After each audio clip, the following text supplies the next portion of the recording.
8:55 വിമാനത്തിൽ മസ്കറ്റിലേക്ക് പോകാൻ വെളുപ്പിന് 5 മുമ്പ് കാറ് വിളിച്ചെത്തിയതാണ്. വിമാനത്താവളത്തിലെത്തി ബോർഡ് നിൽക്കുമ്പോൾ വിമാനം റദ്ദാക്കിയിരിക്കുന്നു. റദ്ദാക്കിയ വിവരം ഒരു മെസ്സേജ് പോലും അയച്ചില്ല. ഇങ്ങനെ യാത്രക്കാരെ വട്ടം കറക്കുന്ന ടീംസ് ആരാണെന്ന് പറയാതെ തന്നെ മനസ്സിലായല്ലോ, എയർ ഇന്ത്യ തന്നെ.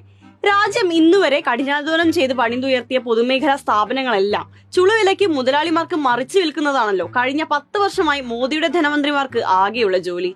അങ്ങനെ മോദിയും സംഘവും ടാറ്റ മുതലാളിക്ക് വിറ്റതാണ് എയർ ഇന്ത്യ.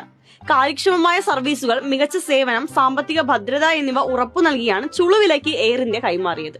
എന്നാൽ ഇപ്പോഴത്തെ സ്ഥിതി എന്താണെന്നറിയുമോ? സ്ഥിരമായി വൈകുകയും അടിക്കടി മുടങ്ങുകയും ചെയ്യുന്ന സർവീസ്, പഴഞ്ചനിൽ പഴഞ്ചനായ സീറ്റുകളും സൗകര്യങ്ങളും. ഇതിനെല്ലാം പുറമെയാണ് ഇപ്പോൾ തൊഴിലാളികളുടെ കൂട്ട അവധി ഉണ്ടായിരിക്കുന്നത്.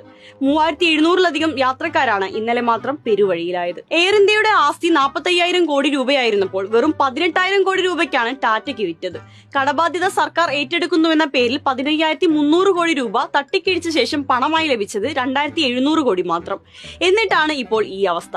കാര്യങ്ങളൊക്കെ മുതലാളിമാരെ ഏൽപ്പിച്ചു കൊടുത്താൽ തേനും പാലും ഒഴുകുമെന്ന് കാച്ചിയവരൊക്കെ ഇപ്പോൾ എവിടെയാണോ എന്തോ.